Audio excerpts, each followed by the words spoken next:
Hello, and welcome to East West Ghostwriter Library. I'm David Earle, and I'll be your host as we explore Doug Rogers and Steven Wilson's eclectic brainchild. Doug Rogers met Steven Wilson through a mutual friend, Jordan Rudess. I happen to know the phenomenal creative force that is Jordan, and whenever he says, "Look out for this person," people take notice. Steven Wilson released albums with his band Porcupine Tree between the years 1993 and 2009.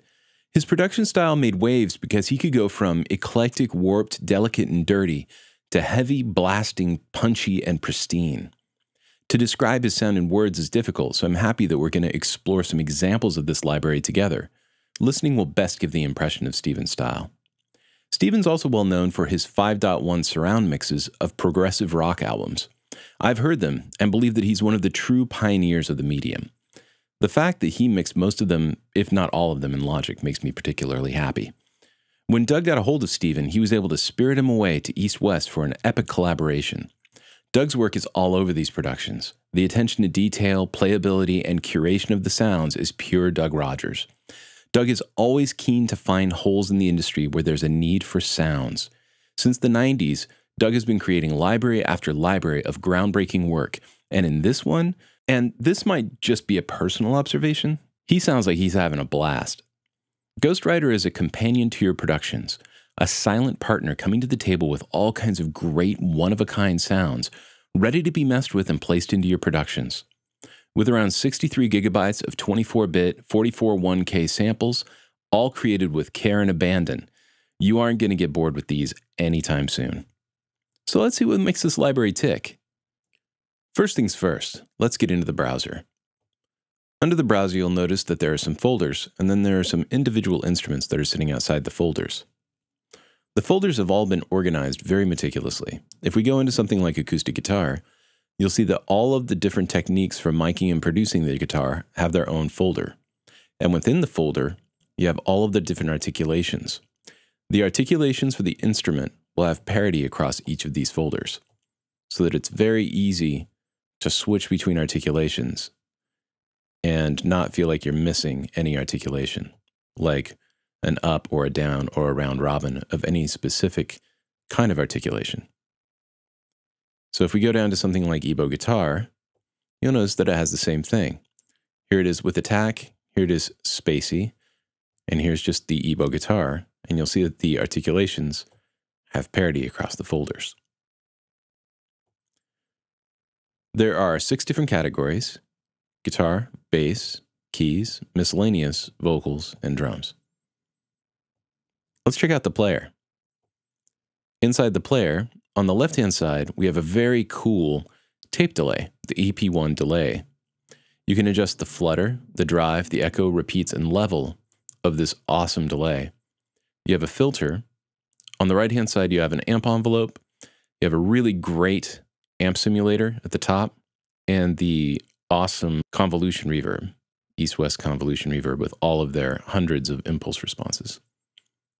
In the center, we have stereo spread, panning, volume, overall volume for the instrument. Below, channel sources. We can either say mono, stereo. We can choose mono from the left to the right and swap the left and right channels. You can choose the output of your DAW, whether it's 1 and 2, 3 and 4, 5 and 6, all the way up to 18, it looks like. On the left-hand side, we have our system settings. That's where you set your MIDI channel transposition and such. You can get your velocity settings and all that jazz as well. On the right-hand side, you have your articulations. These are all of the different sounds that are making up this particular instrument. The instrument I have up right now is a drum kit, so it has a lot of different articulations and samples loaded. In the mixer, we have an awesome mixer that has a channel for each instrument that's loaded. And if the instrument has potential multiple outputs, we click here to get the faders that mix that instrument. In this case, we have a drum kit, so we have all the different elements of the drum kit that we can mix together. We also have this effects section. This is particularly important inside Ghostwriter because these effects are what are being used to give Ghostwriter its really unique sound, as well as the player effects. We have an SSL channel strip. We have a amazing convolution reverb built in.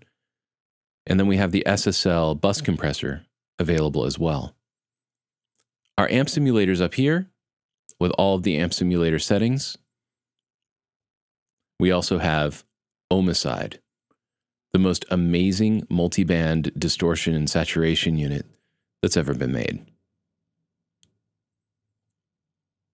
Okay, now that we've been through all the main parts of Ghostwriter, let's have a listen to some of the sounds. I wanted to come up here to this acoustic guitar, and as you see, the acoustic guitar has a lot of different production techniques applied to it. DI means direct input, so the acoustic guitar is going directly into a console. As you hear, it's very dry. When we choose harp-like, the sound of the instrument changes dramatically.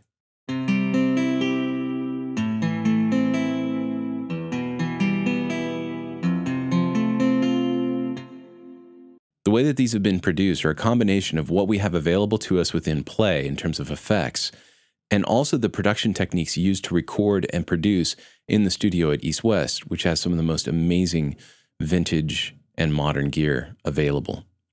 So here's an acoustic guitar where we don't have any attack on it. As you see, the amp envelope has a higher attack rate.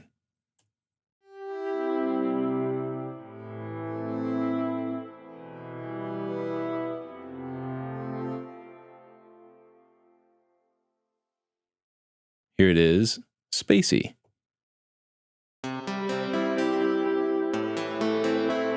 Here it is with crystalline production, whatever that means.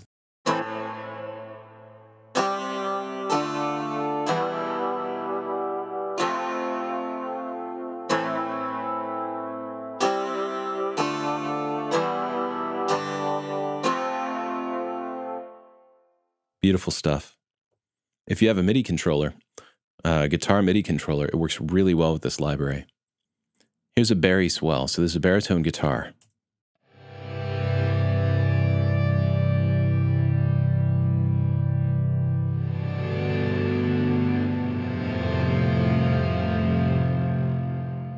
And you can hear how rich and harmonic these sounds are. They're definitely pushing the boundaries with these sounds. They have these upper harmonic things that they're intentionally dissonant. Really beautiful. Here's a sound going through a Leslie cabinet.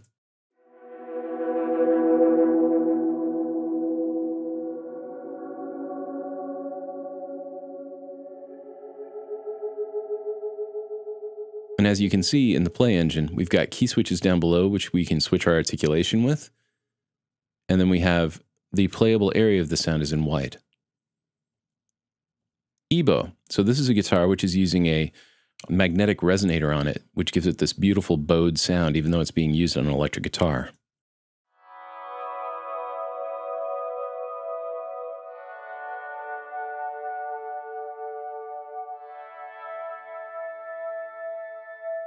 So in these instruments, a lot of the processing has been done for you, but you can, of course, go back in and mess with it. You can go into the mixer and all of the great effects that you have in Omicide to really make things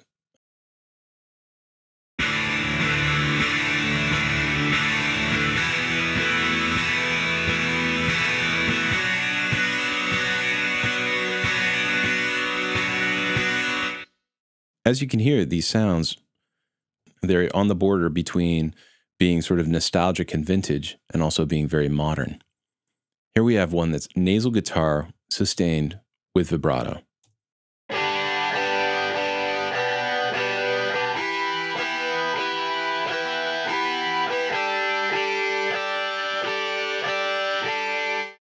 So that's almost like a Brian May type guitar. Here's one that has an octaver pedal on it.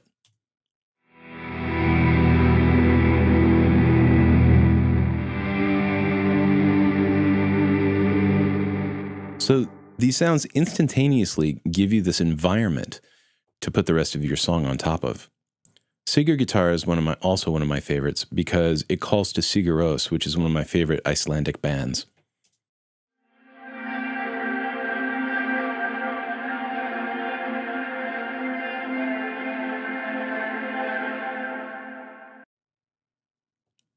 Here's a nice Telecaster sound.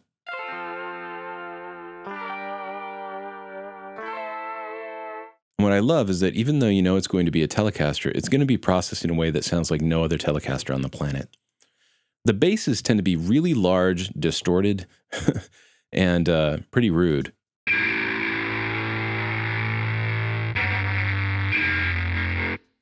A little bit edgy there, eh?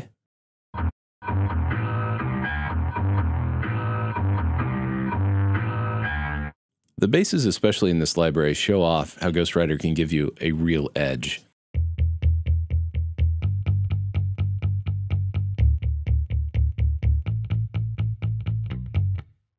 I love the pick on that.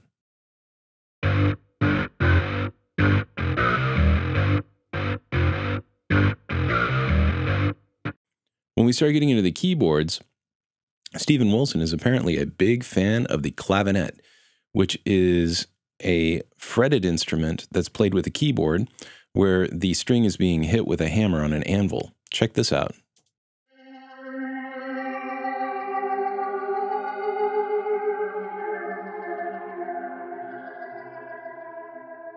So using a combination of the effects that are built into Ghostwriter, it really gives it that sound.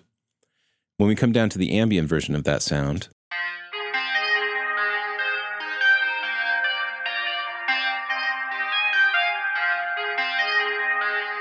now the reason I included both of these is that the clavinet is usually thought of in funk music and things like that, and it's really being recontextualized within this library.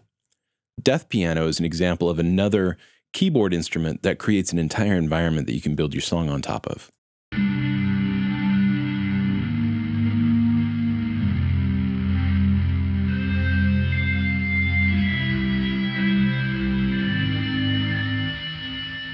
So to me, that's reminiscent of Boards of Canada and that sort of style. Check out the bass frequencies in this sound.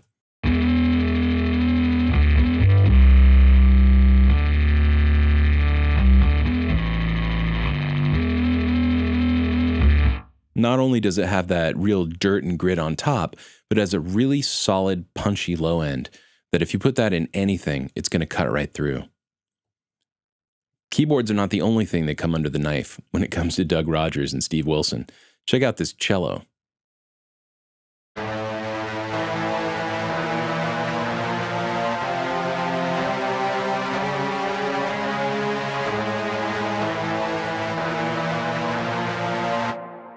Totally recontextualized.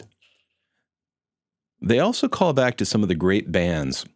This one happens to sound a lot like Echoes by Pink Floyd.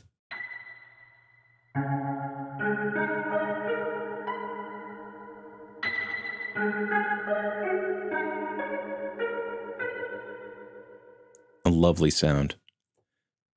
Mellotron is known for being the progressive rock choir and string ensemble of choice from the 70s. But once again, these Mellotron strings sound like nothing else I've heard.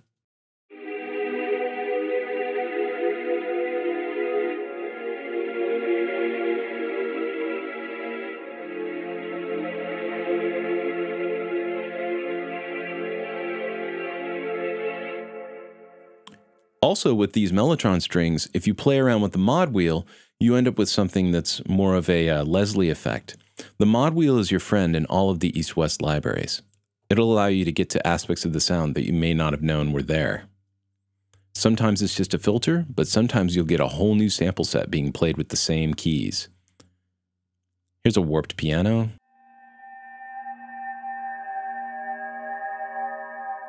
Yes, that used to be a piano.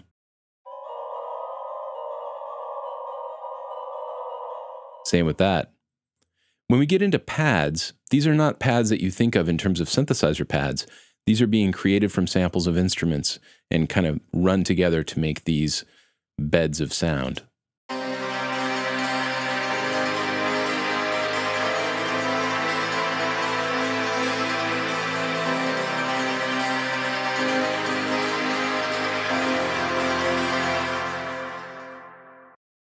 Get to these bells, it sounds a lot like a gamelan.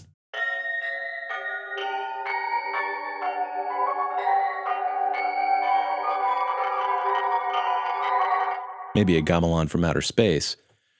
This sound, again, calls to the great band Pink Floyd. When you think of the song Time, listen to this.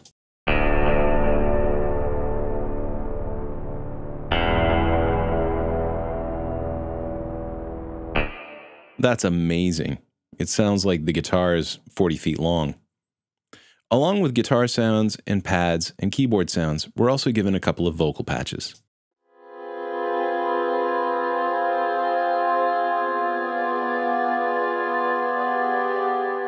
Using a lot of processing, adding these into a production sound really interesting, and they don't just sound like a choir.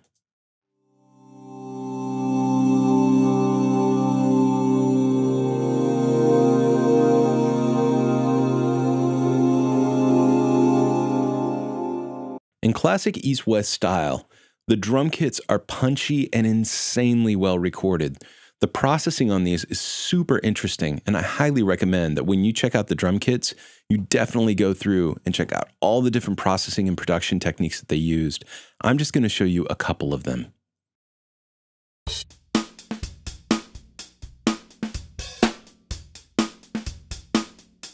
So there's just a dry kit, right?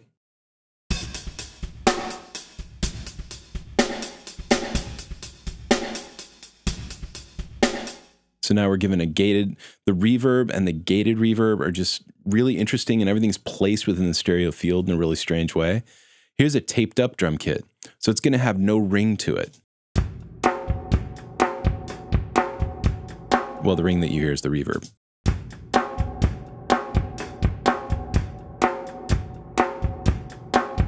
These guys aren't afraid to use a spring reverb on a drum kit.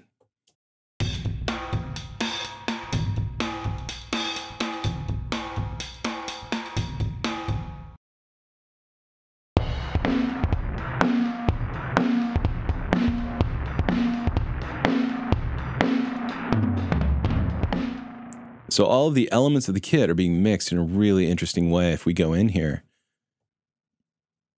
and go into the effects, you can see that we've got a drum room, we've got some SSL channel strip going on, but a lot of the processing is not even an amp simulator that's built into the sound. So they ran it through something really interesting.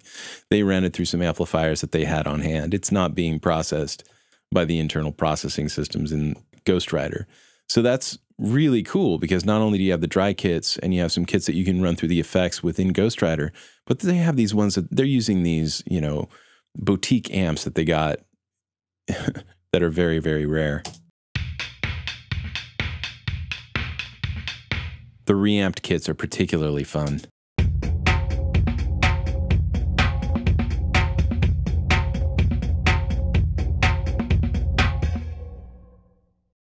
So there you go. That's Ghostwriter in a nutshell, and the kind of sounds that you'd be working with and the tones that you get from Ghostwriter. It's really eclectic and interesting and edgy and cool and vintage and modern. It's really an amazing set of sounds that you can work with.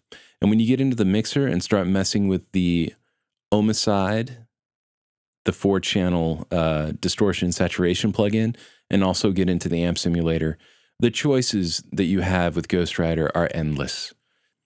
So I hope you check it out and have a great time with it and explore and experiment, because that's really what this library is all about.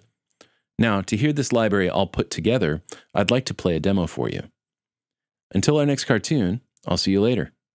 Ciao.